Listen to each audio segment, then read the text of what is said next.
Hello, welcome to this channel. Today we are going to discuss few important developments uh, which happened from last 1 year, and it is sixth discussion regarding polity and governance. And today it is going to be a little lengthy, I guess, because we have to understand. We'll try to discuss few important amendments which happened last year. So, without any delay, let us start from our first topic. It is about Digital Personal Data Protection Act 2023. You know why it was in news? The President of India, who granted assent to the Digital Personal Data Protection Bill 2023, DPDP bill. So, as usual, we will go to its background, try to understand why it was brought in and what are the things which are highlighted in this bill, and what things led government uh, to this bill. First, as we know about privacy, in 2017 the Honorable Supreme Court in Puthuswamy versus Union of India declared that privacy is a fundamental right of a citizen. So, which led to the Justice Sri Krishna Committee, which was established by the Electronics and Information Technology Ministry, of which it was which this privacy as fundamental right in Pathoswamy verdict. It led to the Justice Sri Krishna Committee. It was established by the Ministry of Electronics and Information Technology, and this proposed the initial draft of this committee. It proposed the initial draft of DPDP, which is data personal personal data protection bill. In during that time, it was personal data protection bill in 2018, to which the government revised the bill, and it introduced it as the PDP bill in 2019. Personal data bill in 2019.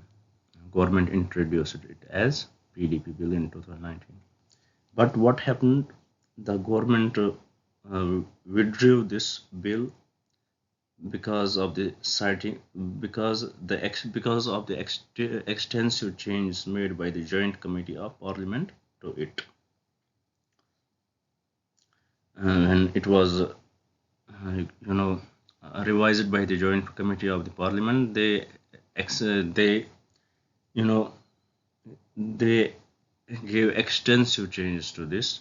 Because of that, the government of India withdrew this bill, and now Ministry of Electronics and Information Technology, it reintroduced it.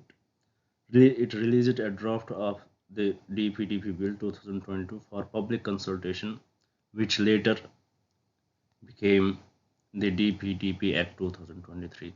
So this was a little background about it, how in 2017 the privacy was declared fundamental right. Then the Ministry of Electronics and Information, they formed Justice Shrikant Committee, which which proposed the initial draft of the Personal Data Protection Bill. Then how government revised the draft and how they introduced it as the PDP bill in 2019.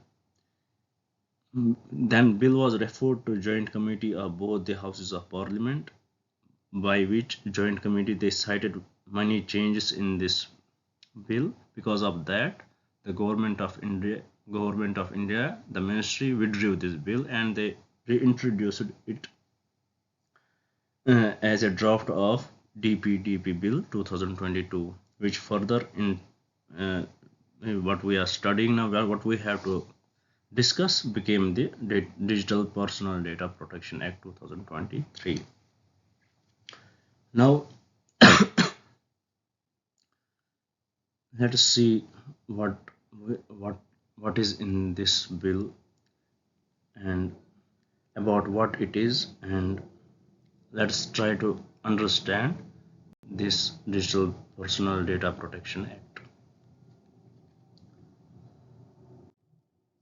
You know, DPDP Act, or we can say Digital Personal Data Protection Act, it aims to regulate the processing of digital personal data while ensuring individuals' right to protect their data and the need to process it for lawful purposes. You know, it ensures for the processing of digital data. At the same time, it ensures right to protect their data and need to process it for lawful purposes. It protects digital personal data, that is the data by which a person may be identified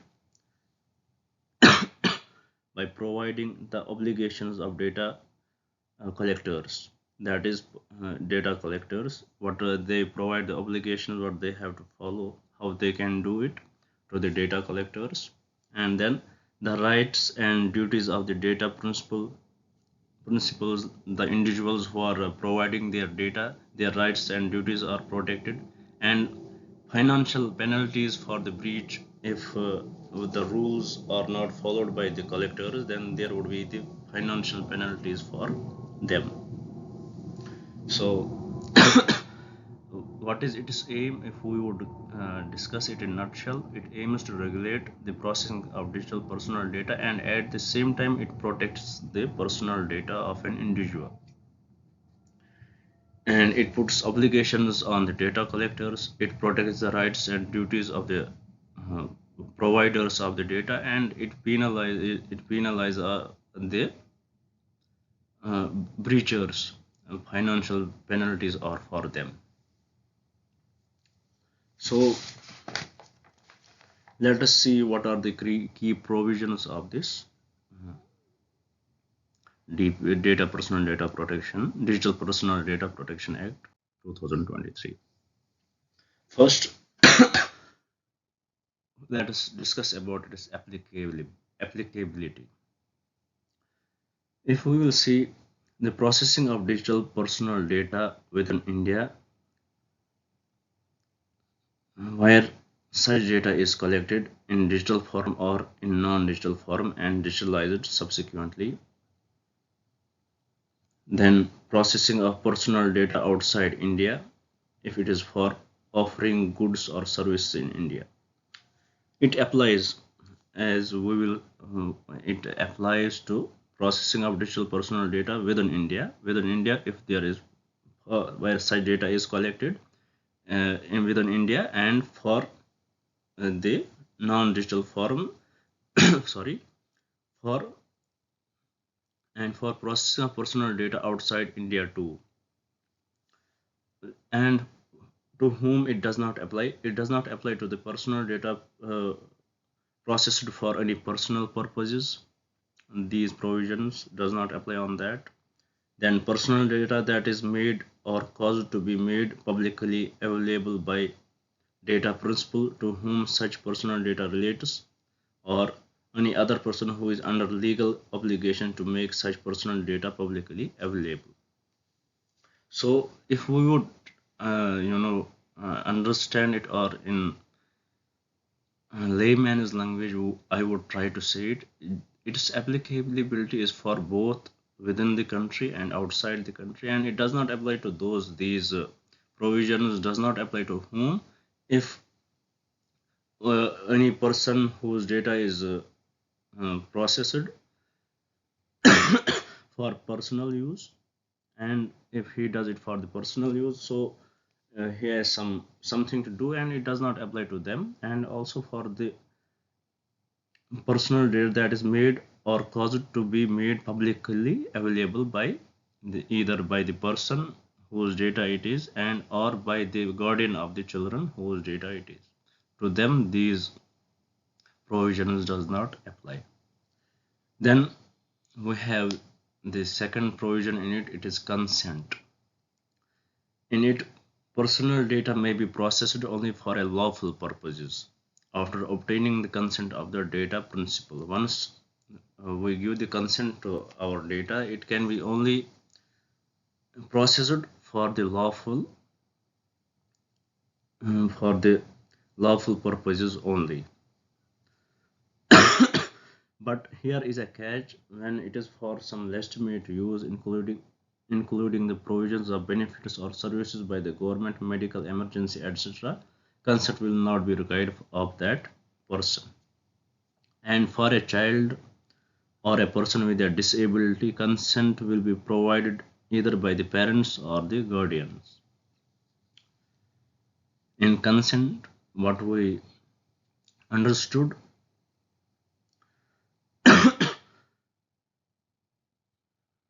it is the consent. When we give consent to our data to be processed, it is only for the lawful purposes.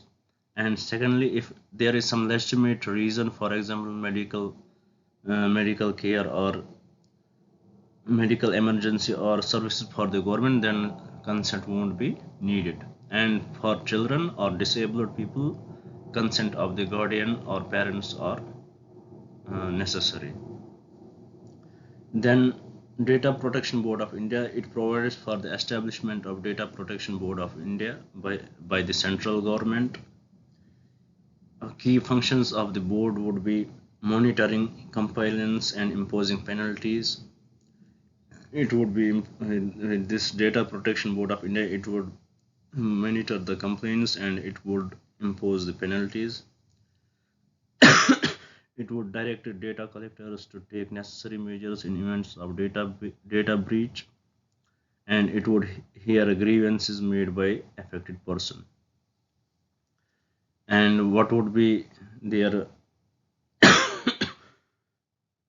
qualification, or what for how long the board members will be appointed? They would be appointed for 2 years, and they will be eligible for their reappointment.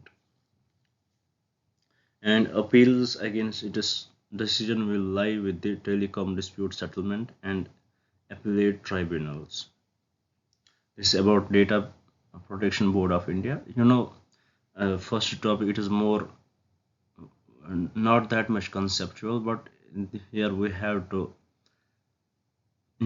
memorize all this stuff. It is very much factual, and these things may be asked in your prelims exam, and these things may even be asked in your mains. So but such topics, they are very dry. Even while discussing, they feel dry to me, and for those who would listen, it would be really dry for you, and you will feel bored by this topic. But it is how it is.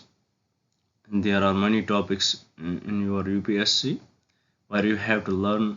They are very much factual, and there are many topics too which are very much conceptual. Conceptual things, we enjoy to learn them. They feel like storytelling when I try to discuss those things. So let's come back to this now. Here another provision is of rights and duties of data principal. What are the rights and duties? Who gives the data and obtain information about processing? If the data provider has to obtain the information about processing, seek correction, and ensure of personal data. Their grievance redressal, right to nominate a person to exercise rights in case of death or incapacity. The data principal or data provider has to give. And these are the rights and duties. He has the right to obtain the information about processing.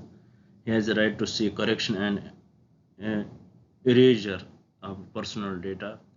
He can ask for the erasure of his personal data, and A grievance redressal should be there for him or her.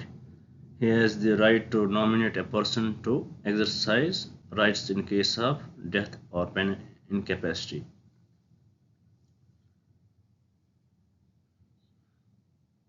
And one more thing, it is the duty that data principals they must not register a false complaint and furnish any false particulars. So violation of these duties will be punishable with a penalty of up to rupees 10,000 if anybody does that, makes a false complaint against anyone. So this is to be kept in the mind. Now, what are the obligations of the collectors or fiduciaries?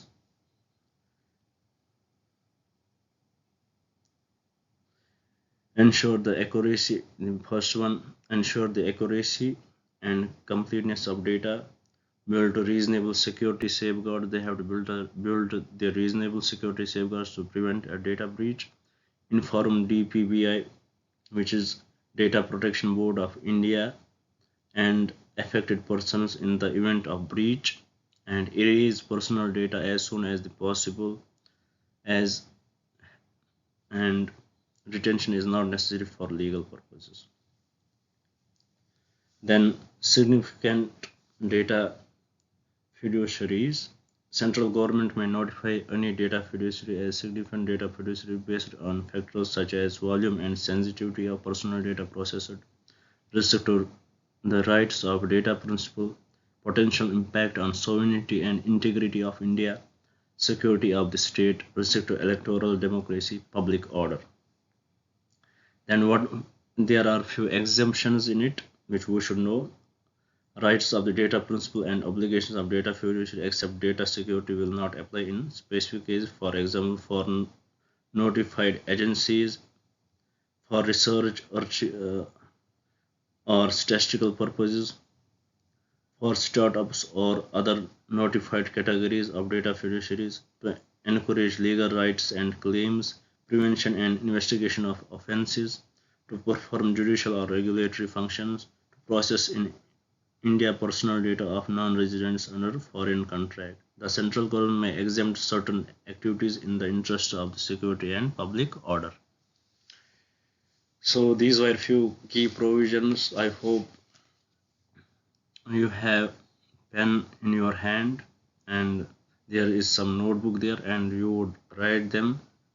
In application we have for both inside the country and outside the country, and it does not apply, it has some exceptions. It does not apply for who?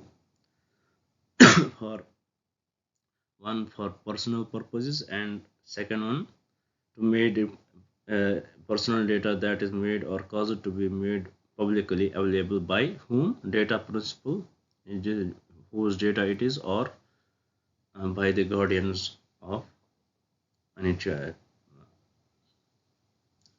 by any other who is under legal obligation to make such personal data public. But guardians are under us in who is the legal guardian for that, or we can say any other person who is under legal obligation to make such personal data publicly available. In consent,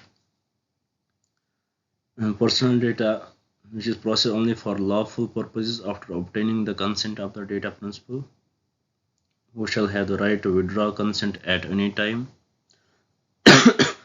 Consent will not be required for legitimate uses, including the provisions of benefits or services by the government, medical emergency, etc. And for child or person with disability, consent will be provided by the parent or legal guardian. Similarly, Data Protection Board of India to be formed, then all we discussed.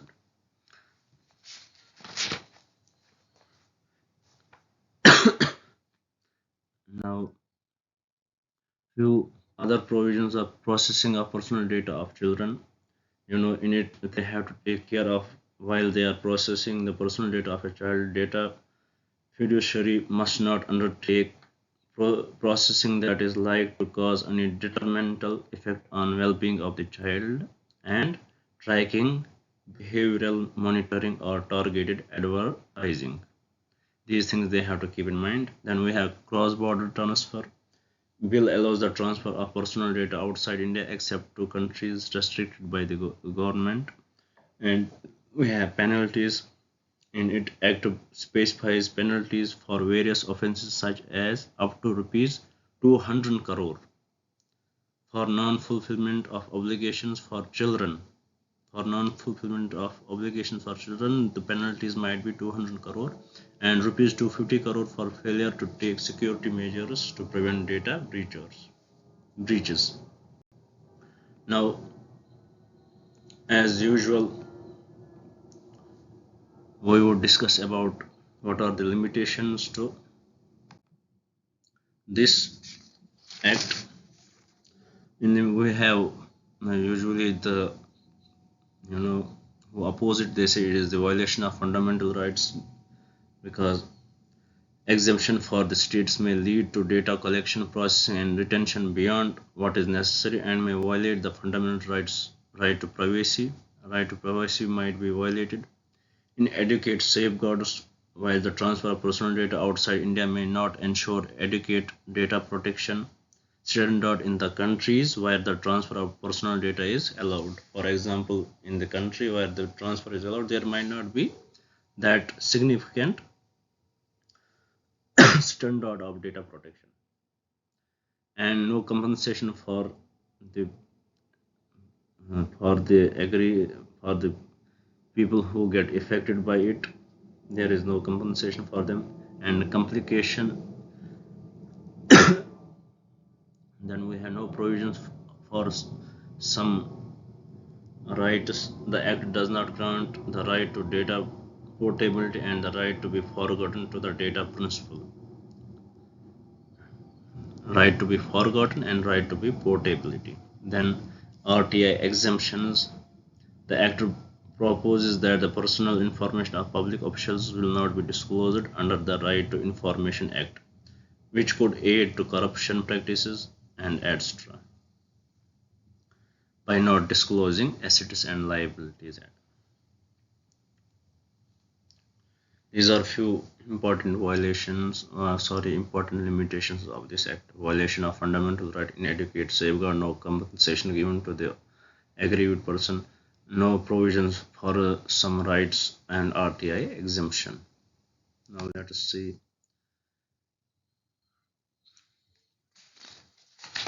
We have now the second most and the most article of today's discussion. It is about reforming Indian criminal laws. Without any further delay, let us jump to this topic and try to note some important things about it. Government of India recently introduced 3 bills in Lok Sabha to replace existing criminal laws, and they are namely as Bharatiya Nyaya Samhita 2023, which would be replacing Indian Penal Code 1860. If you would see that the Indian Penal Code, which was framed by Britishers in 80s, and still we are using them, you can imagine how progressive they were and how advanced they were in that time. Then we have Bharat Nagarik Suraksha Samhita 2023 replacing Code of Criminal Procedure, and 1973, and we have Bharatiya Nagarik Suraksha Samhita 2024 CPRC Code of, and we have Bharatiya Saksha Bill 2020 replacing Indian Evidence Act 1872. First, we would, as usual, discuss what was the need for these bills. In our codes there are pendency of cases. So to address them, there is a need for this bill. And addressing large pendency in courts, Union Law Minister stated that almost 4.7 crore cases are pending collectively in the Supreme Court. 4.7 crore cases are pending in Supreme Court, High Court, and subordinate courts. Then, second, which the author has wrote here, is timely justice delivery. Complex legal procedures and lack of resources have led to many under trials languishing in jails, constituting around 70% of the prison population. 70% of the prison population are filled with under trials. So these bills will enhance the base of timely justice. Then increasing conviction rates, the criminal justice system inefficiencies, including inadequate forensic investigation, policing deficiencies, and the influence of powerful individuals on law enforcement control to high conviction rates. Then evolution of the criminal justice system, as we know, these IPC or CRPC, they are they were framed long ago, and since then the crimes have evolved, laws had evolved, and it is very much necessary for us to evolve these laws with regard to the crimes and with regard to the punishments and with regard to the understanding of the society. We have to how societies had evolved, and in regards to those things we have to evolve. We have to separate the vision of our criminal justice system. Then erasing colonial legacy, as these laws were mostly made during the pre-independence era, and the purpose was different, crimes were different. So, and evolution now evolving has we had evolved differently. So it is very much necessary to erase this colonial legacy, as if we would make it in proper words, it would sound like India's criminal justice system is rooted in its colonial past, which has led to a set of laws and procedures that may not be entirely relevant or suitable for the country's current socio-economic and cultural context. So these are few needs why these laws are to be changed. Now let's move directly to the Bharat Naya Samhita. It is going to replace. We will discuss about it again after a few classes. It is for IPC Act. Let's see its background. How how laws evolve by time. During 1834, first Indian Law Commission was constituted under Lord Thomas Bibbington Macaulay. This question may be asked because these topics are very much revolving in the news. So, in history part, this question may be asked in 18 when was the first law commission formed, or under whose chairmanship it was formed. It is Thomas Bibbington Macaulay. So in it in this committee it produced a draft of Indian Penal Code 1833. It was based on the English common law and with colonial interests in mind. Then the enactment of IPC was delayed due to subsequent revisions and mostly due to 1857 revolt. Then it was enacted in 1980 and came into force in 1982. Since after independence, it went through many amendments, and this IPC got through many alterations and modifications, and it got very much complicated. So, which led us to the drafting or to Bharatiya Nyaya Samhita 2023. Now, you don't have to, uh, to read everything about it, because it is not possible. We are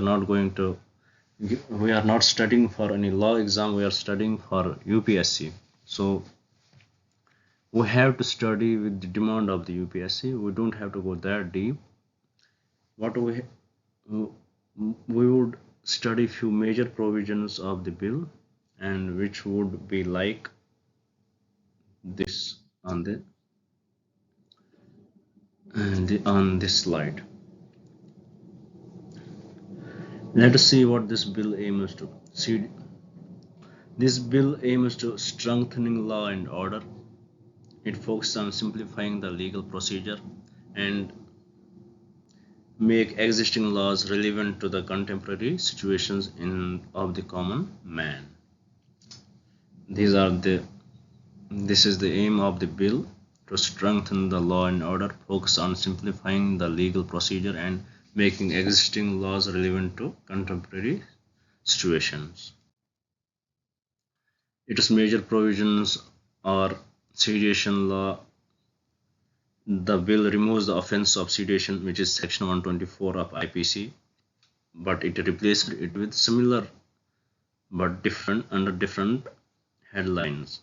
It instead penalizes the following: for exciting or attempting to excite secession, armed rebellion, and subversive activities, encouraging feeling of separate activities, or endangering the sovereignty or unity and integrity of India.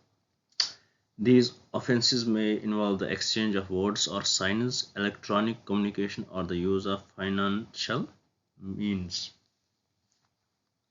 And if anybody does those things, they will be punished with imprisonment up to 7 years or life imprisonment or with fine.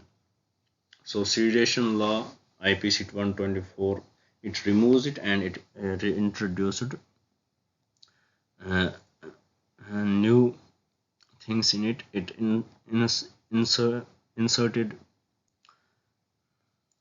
it inserted a few, for example, instead of penalizing the following,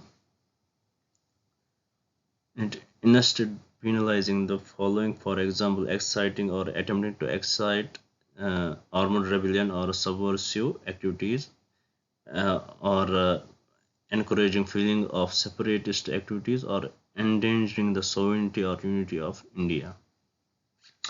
Then it defined the terrorism as, and it gave terrorism as an it defined terrorism as an offense. The bill defined terrorism as an act that intends to threaten the unity, integrity, and security of the country, to intimidate the general public, or disturb public order. Now, terrorist acts include using firearms, bombs, or hazardous substances, biological or chemical, to cause death, danger to life, or spread a message of fear. Then destroying property or disrupting essential services and activities, including in the treaties listed in the second schedule of Unlawful Activities Prevention Act 1967, such as unlawful seizure of aircraft or taking of hostages. It has a special mention of organized crimes as an offense. The bill defined organized crime as continuing unlawful activity such as kidnapping, extortion, contract killing, financial scams, cyber crimes, etc., and which are carried out by individuals acting singly or jointly as a member of or on behalf of a crime syndicate.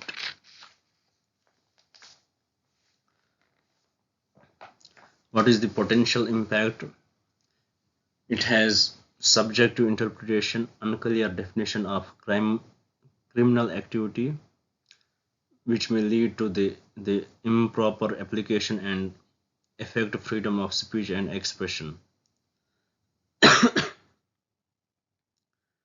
For example, here we have subversive activities. It might include any form of critique, and also terrorist act, which now includes damage to property and provocation or intimidation. It it is it enhanced the policing powers and delays in existing trials. How? Because these bills exclude their application to pending proceedings and trials, which courts are likely to be bombarded with interpretations which would result in delays in the actual trial of the offences. So this was about Bharatiya Nyaya Samhita 2023, which was introduced in the Lok Sabha, and we would discuss about what is the recent news about it. We will discuss about that too. Then we have Bharatiya Nagarik Suraksha Samhita.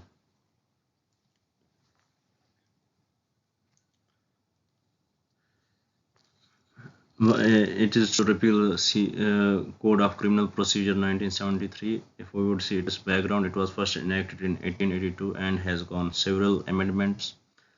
The Law Commission of India in its 41st report recommended significant revision of the code, which led to the creation of CRPC 1937. If we would see about the amendments which it has gone through before 1973.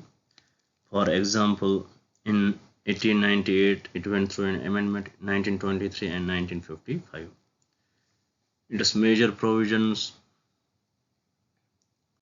we would see detention of under trials. First time offenders will be released on bail if they have completed detention for 1/3 of the maximum imprisonment for an offence, and if the accused has spent half of the maximum period of imprisonment during investigation or trial, he must be released as on a personal bond. This does not apply to offences which are punishable by death and life imprisonment. Then we have trials in electronic mode, and then we have medical examination of the accused. In this, any police officer can request for medical examination of the accused in certain cases such as rape. We have forensic investigation. It mandates forensic investigation for offences punishable with at least 7 years of imprisonment. Then we have signature and finger impressions. It allows for the collection of specimen signature, handwriting, finger impressions, and voice samples from any person, whether arrested or not. Timeline. It prescribes timelines for various procedures such as giving judgment, informing victims of the progress of the investigation, and framing of charges. Then we have trial in the absence of the offender. It is also allowed. It provides for the conduct of trial and pronouncement of judgment in the absence of a proclaimed offender. And stopping political waiver of punishment. The bill adds that the death sentences can only be converted to life imprisonment, and life imprisonment can be pardoned only within 7 years of punishment. Within the 7 years of punishment, these things can happen. And then we have Bharatiya Shiksha Bill 2023. It repealed the Indian Evidence Act 1927. Now it is little bit about its background. The Evidence Act was enacted in 1872 with a view to consolidate the laws related to evidence on which the court could come to conclusion and pronounce the judgment.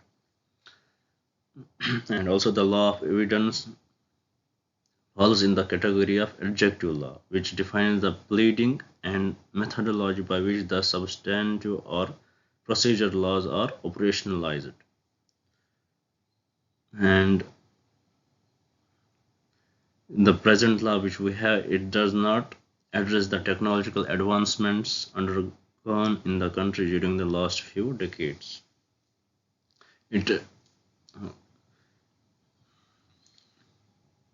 it describes about the adjective law, which defines the pleading and methodology by which the substantive or procedural laws are operationalized.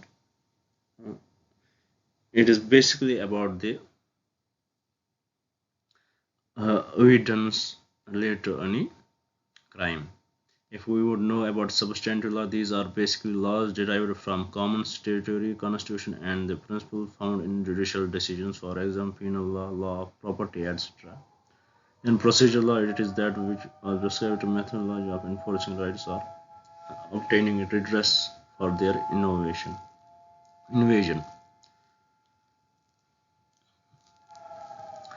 Substantive laws are they describe, for example, they describe the punishment. They, for example, if anybody um, does anything and for that act of uh, 7 years punishment, it is in substantive. And procedural, it describes what to do, how to reach to that punishment, what would be the procedure, how this case would be dealt with, and everything is involved in it. What are the major provisions of this electronic and digital records as evidence? This has been added. It expands electronic records. There are oral evidences, including statements made before courts by witness in relation to a fact under inquiry. The bill also adds any information given electronically to be considered as oral evidence. Then it introduces joint trials. For example, it refers to the trial of more than one person for the same offense. In a joint trial, if a confession made by one of the accused, which also affects other accused, is proven, it will be treated as a confession against both. So these are the things which has been added in it. Now let's move to our another topic. It is about aspects of election process and reforms. In it, the department-related Parliamentary Standing Committee on Personal Public Grievance Law and Justice tabled a report on special aspects of election process and their reforms. Common electoral roll. In it, it added these are the reforms which should be made for the election process. Before going to the sub topics of this, let us know more about the report. The report analyzes the significance of elections in India and their influence on democratic governance, political representation, and social progress. So it explores different factors including voter participation and comprehensive representation through a single electoral roll, transparency and accountability of candidature, and the maximum age for contesting election. First, it brings common electoral roll. In it, what does it say? By consolidating the electoral rolls into single comprehensive database, by which the government could eliminate duplication and streamlining the process. What are the provisions? Two types of electorals are needed: general electoral roll and separate electoral rolls. General electoral rolls overseen by Election Commission of India and separate electoral rolls prepared by State Election Commission. Election Commission of India under article, which would be done under Article 324 Election Commission India administers union and state elections like Lok Sabha, Raj Sabha, state legislative assemblies, etc. in India, and State Election Commission under Article 243K(1). In this State Election Commission in each state has been consolidated to conduct fair elections to local bodies like panchayats and municipalities. In Article 324, it is for Election Commission of India to conduct elections for states and union, and Article 243K is for state election commissions to conduct elections in panchayats and municipalities. What are the issues in the preparation of common electoral roll? Absence of permanent electoral roll. Before every election, a fresh electoral roll is a fresh electoral for the local body is prepared. Unlike the assemblies, local bodies do not maintain a permanent electoral roll, which leads to duplication of efforts. Then delimitation frequency. In India, the delimitation frequency is very low. It should be done very regularly. For assembly and parliamentary constituencies, delimitation happens less frequently, usually after 15 to 20 years. On the other hand, delimitation of local bodies is often done before elections. Then constitutional challenge, implementing a common electoral roll as proposed by the central government and the chief election and proposed by the central government and election commission of India is presently outside the scope of Article 325, which mandates the use of separate electoral rolls for elections to parliament and state legislature. So their amendment would be needed. Then we would say false declaration during filling of nomination for elections. To ensure the integrity of the democratic process, it is crucial for the government to take strict measures to deter the filling of false declaration. What are its provisions? Candidates in elections must submit an affidavit from Form 26 for the conduct of election rules 1961. Disclosing in it, he would be disclosing assets, liabilities, education, etc. And if false information is given, it would be legal violation, and it is punishable under section 125A of the Representation of People Act, RP. What are the issues? False affidavits may come up, which can be detrimental to the fairness of the election process, as they can mislead voters and affect their choices. Now, third subset under it is establishing parity between minimum age of voting and contesting election. As we know, minimum age of voting is 18 years, and for contesting election for Lok Sabha under Article 84, this may be asked as it is election year, and Legislative Assembly 173 is 25 years, and for Raj Sabha Article 84 and Legislative Council Article 173 is 30 years. What are the issues? Only 2.2% of the Lok Sabha MPs are under the age of 30. So we can see how the young generation is deprived in representing us, because I think that younger generation should be given more chances to represent at higher levels.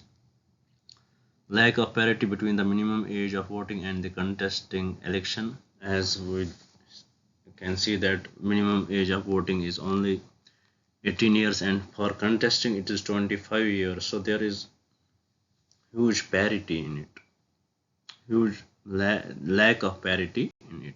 So it is recommended that they should reduce the age for contesting elections in Lok Sabha and Rajya Sabha. Then one more topic which was in the news is no confidence motion. Why it was in news? It was recently, and the union government faced a no confidence motion in the monsoon season session of the parliament. Now let us discuss about no confidence motion. It is a legislative resolution introduced in the Lok Sabha that allows the opposition to challenge government's majority and ability to govern. Uh, in parliamentary democracy, a government can be in power only if it commands a majority in the directly elected house, implying that if a no confidence motion is passed, the government of the day will have to resign. And one more thing, the motion of no confidence can only be moved in Lok Sabha by any of its MPs. It cannot be moved in Rajya Sabha. This question may be asked also. What are constitutional articles rules of business in Lok Sabha? Article 75 of our constitution embodies this rule by specifying that the council of ministers are collectively responsible to the Lok Sabha. So any MP from there can uh, raise the no confidence motion. And in rules 198 of rules of procedure and conduct of business in Lok Sabha, it provides a provision regarding the motion of no confidence in Council of Ministers. What are the grounds? A motion of no confidence need not set out any grounds on which it was raised. And even when grounds are mentioned in the notice and read out in the House, they do not form part of the no confidence motion. If anybody is raising this, they don't need to mention the grounds why they are raising it.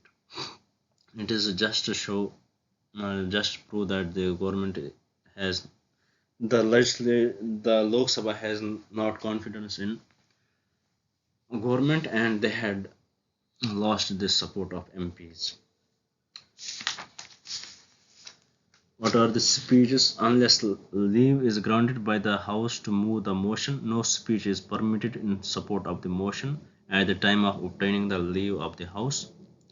Then repeat motions are not allowed to, this motion cannot be repeated in the same session. For example, after a no confidence motion has been discussed and negated by the House, another no confidence motion cannot be moved in the same session. If we would little bit recap, it is a usual process for a no confidence motion. First, what happens? House expresses its want of confidence in the Council of Ministers. Then Speaker examines if the no confidence motion is in order. The member who has tabled the notice asks for leave of the House to move the motion. Speaker then calls upon members who are in favor of leave being granted. If not less than 50, so 50 members are very much important to raise this leave. If not less than 50 members rise, the speaker declares that leave is granted by the House. 50 or more than 50 are needed to raise. If not more than uh, if not less than 50 members, then it won't be. If less than 50 members are supporting this, then it won't be raised. The motion is taken up for discussion within 10 days from the date of the grant of leave. This motion, 10 days discussion would be on this motion.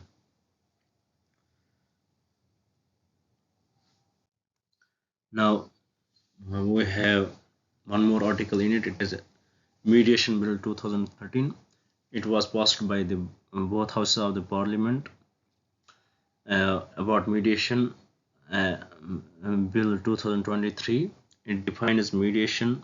It includes expressing mediation, pre-litigation mediation, online mediation, community mediation, conciliations, or an expression of similar import. Here, parties attempt to reach an amicable settlement of their dispute with the assistance of a third person referred to as a mediator.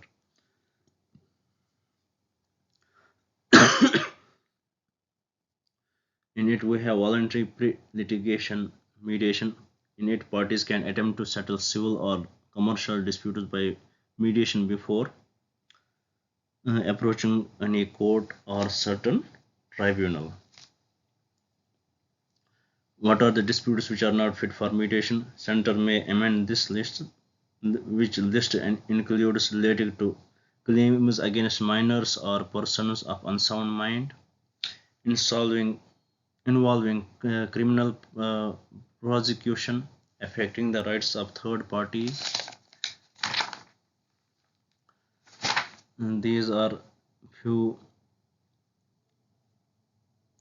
disputes which are not fit for mediation. For example, if it is related to claims against minors or persons of unsound mind, if it involves criminal prosecution, and if the rights of the third party are getting affected, then mediation, then those disputes are not fit for the mediation. Then we have territorial jurisdiction. Mediation to take place within the territorial jurisdiction of the court or tribunal of competent jurisdiction. जो उस jurisdiction का court होगा तो उसी jurisdiction में mediation भी होनी चाहिए. Unless parties agree otherwise or undertake mediation in online mode, timeline for conducting mediation must be completed within 120 days, which may be extended by another 60 days with the consent of the parties. A party may withdraw from mediation after 2 sessions if they want to. Court and annexed mediation must be conducted as per the rules framed by the Supreme Court or High Court. Then one more provision is establishment of Mediation Council of India to promote mediation and develop India as a robust center for domestic and international mediation and make regulations for registration of mediation. Then defines mediation service providers and conduct of community mediation, and enforceability. Agreements resulting from mediation will be binding and enforceable in the same manner as court judgments. So its binding power is same as court judgments. Verdict can be challenged before a competent court within 90 days. This is also important in it. And mediated settlement can be challenged on grounds of fraud, corruption, impersonation, and disputes not fit for mediation only. On these grounds, on the grounds of fraud, corruption, impersonation, and disputes not fit for mediation only, for these points, for these grounds, on these grounds, the mediation settlement can be challenged.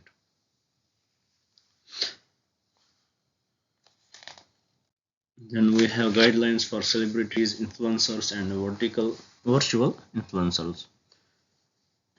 Advertising standards Council of India has released the comprehensive guidelines for influencers advertising in digital media. Key provisions are these are guidelines for our disclosure. They have to all material connected, such as monetary or other compensation free products between the advertiser and the influencer. It should be disclosed. It must be upfront and prominent so that it is not missed by an average consumer. Terms including advertisement, sponsorship, collaboration, and paid promotion can be used, which must be indicated as a hashtag or headline text. Then due diligence. Endorsers are encouraged to conduct a thorough review and ensure they are in position to substantiate the claim made in the advertisement. They must use or experience a product or service before endorsement. They should, when they are advertising about something, they should use that first. They should use that for themselves, then advertise. Influencers must refrain from making false, misleading, and exaggerated claims. These cases are often seen in news. Recently, in Jammu and Kashmir, many influencers